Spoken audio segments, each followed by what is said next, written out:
नेहा सिंह, क्या आप न्यूट्रल हैं?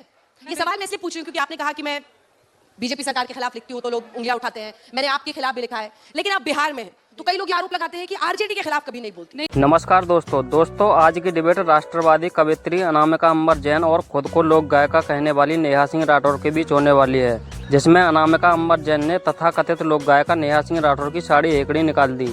खुद को एक्सपोज होता देख नेहा सिंह राठौर बौखला गई। दोस्तों, वीडियो बहुत मजेदार है। अनामिका अंबर जैन ने नेहा सिंह राठौर को कायदे से धोया है, इसलिए वीडियो पूरा देखना। तो चलिए दोस्तों, बिना देर किए वीडियो शुरू करते हैं। जय श्री राम। तो नेहा जी, आपके साथ शुरू करते हैं ताकि ये ऑडियंस भी रिलेट कर सके। जो आपने तब पूछा था योगी आदित्यनाथ से, देश से, कि यूपी में काबा। जी। मंच साझा करने का बहुत कम अनुभव है मुझे, क्योंकि मंत्री विधायक जी टाइप के लोग नाराज हो जाते हैं मेरा गाना सुन के। मैं 2 लाइन गुनगुनाती हूँ यूपी में काबा। और खत्म रोजगार बा, बाबा के दरबार बा, हाथ रस के निर्णय जो हथ लड़की के परिवार बा। काबा यूपी में काबा, खत्म रोजगार बा, बाबा के दरबार बा, हाथ रस के निर्णय जो हथ लड़की के परिवार बा। काबा यूपी में काबा। अंजना जी, राजनीति में काबा इस समय ऐसे ही है जैसे नॉलेज में के और साइकोलॉजी में पी। ये होते तो हैं लेकिन अस्तित्व में नहीं है। और पूछा गया था यूपी में काबा, तो एक बात मैं कह देती हूँ, इतने प्रश्नों में घिरकर भी पुनः समर्थन पा गए। इतने प्रश्नों में घिरकर भी पुनः समर्थन पा गए। तुम काबा काबा करते रह गए, बाबा फिर से आ गए।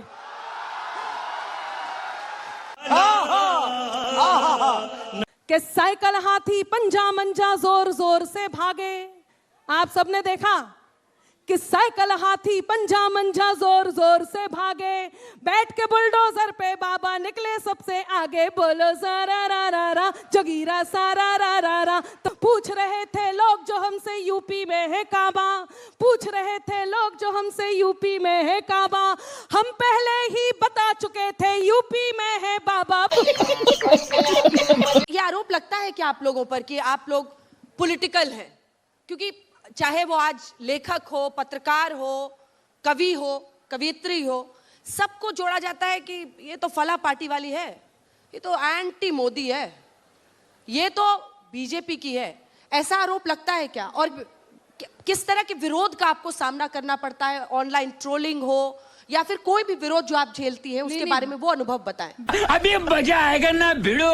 बिल्कुल विरोध होता है। अभी मेरे को भाजपा विरोधी लोग कहते हैं बड़ा कि ये तो हमेशा मोदी जी की आलोचना करती हैं, योगी जी की आलोचना करती हैं।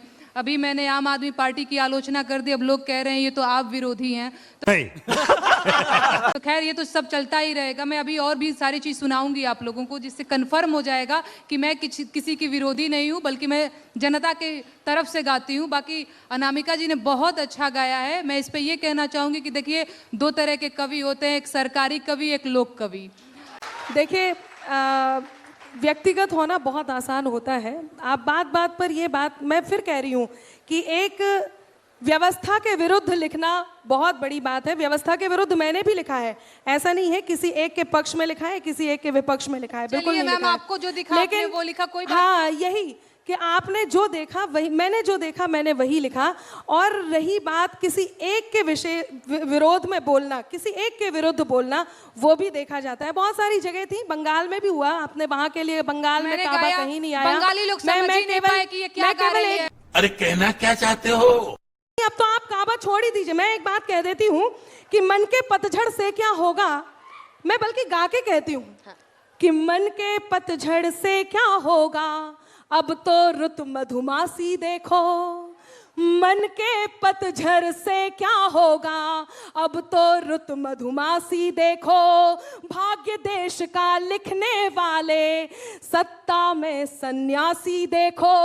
बार बार के जनादेश ने तुमको उत्तर यही दिया, चाहे बिहार हो, चाहे उत्तर प्रदेश हो, यूपी हो, कि बार बार के जनादेश ने तुमको उत्तर यही दिया कि अब ये काबा काबा छोड़ो, रंग बदलती काशी देखो।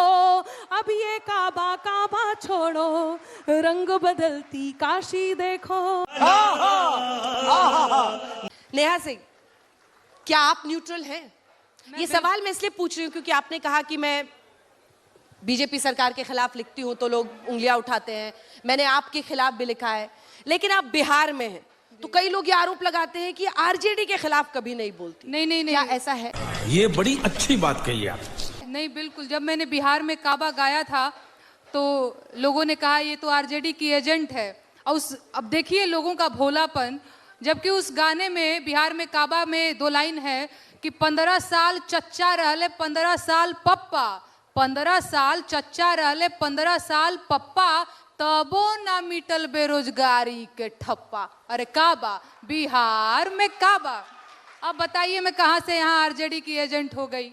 हम मालूम है तेरे बाप को मत सिखा। चल। दूसरी चीज, जो सत्ता में रहेगा सवाल उसी से किया जाएगा, ठीक है?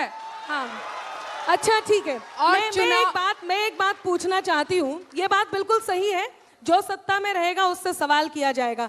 तो कहने वाली बात ये है कि देखा ये जाएगा कि सत्ता में कौन सा वो विशेष है जिस विशेष से ही सवाल किया जाएगा, क्योंकि और भी जगह सत्ता है, और भी जगह सत्ता में लोग हैं। ये बड़ी अच्छी बात कही आप। उनसे भी सवाल क्यों नहीं होता? वही सवाल क्यों होता है जहाँ जहाँ एक पार्टी विशेष है? बारी बारी से। नहीं, बिल्कुल आप सही कह रही हैं। देखिए सरकार, आपने कहा ना कि मैं चलिए मैं आपकी बात भी नहीं करती हूँ, मैं आती हूँ सीधे अपनी बात पे। मुझे ऐसा लगता है कि चुनाव का टाइम बहुत संवेदनशील टाइम होता है। यही वो टाइम होता है जब हम अपनी शिकायतें जो है सरकारों से दर्ज करा सकते हैं, अदरवाइज तो वो हो ही जाती हैं आवारा। कौन सुनता है जी? बहुत तेज हो रहा है। फलाने भी जीत गए, ढिमकाने भी जीत गए, कोई सुन रहा है आपकी बात? चुनाव के टाइम पे इन लोगों की पूछ दबी रहती है। इनको भी पता है कि नहीं, इनकी बात सुनेंगे तो वोट नहीं देंगे, तो खूब लोड लेते हैं ना जनता का, तभी तो जाकर के वोट मांगते हैं। तो इस टाइम पे हम कलाकारों की जिम्मेदारी और बढ़ जाती है, ना कि सरकारी कवियों की तरह, सरकारी कवित्रियों की तरह गाने लग जाए। अभी मजा आएगा ना भिड़ो। कि इनकलाब के मस्तानों की टोली बात करेगी अब, गाली के बदले सेना की गोली बात करेगी अब। दोस्तों, अनामिका अंबर जैन और नेहा सिंह राठौर के बीच हुई डिबेट देखकर आपको कैसा लगा, हमें कमेंट में ज़रूर बताएं। अगर आपको ऐसे ही मज़ेदार डिबेट वीडियो देखना पसंद है तो आप हमारे चैनल राष्ट्रभक्ति डिबेट्स को सब्सक्राइब कर लें। हम रोज़ाना ऐसे ही मज़ेदार डिबेट वीडियो लाते रहते हैं। दोस्तों, नेहा सिंह राठौर को बीजेपी विरोध के लिए जाना जाता है, लेकिन बीजेपी का विरोध करते करते नेहा सिंह राठौर और इसके जैसे कुछ लोग कब देश विरोध तक पहुँच जाते हैं, इन्हें खुद नहीं पता रहता। हाल ही में नेहा सिंह राठौर पर देशद्रोह का मुकदमा दर्ज हुआ है, जिसके बाद इसने मोदी जी के खिलाफ खुलकर प्रोपेगेंडा किया, जिसके परिणाम स्वरूप कपिल सिब्बल जैसा बड़ा वकील इसका केस फ्री में लड़ रहा है। दोस्तों, आज के लिए बस इतना ही। मिलते हैं किसी और वीडियो में। जय श्री राम।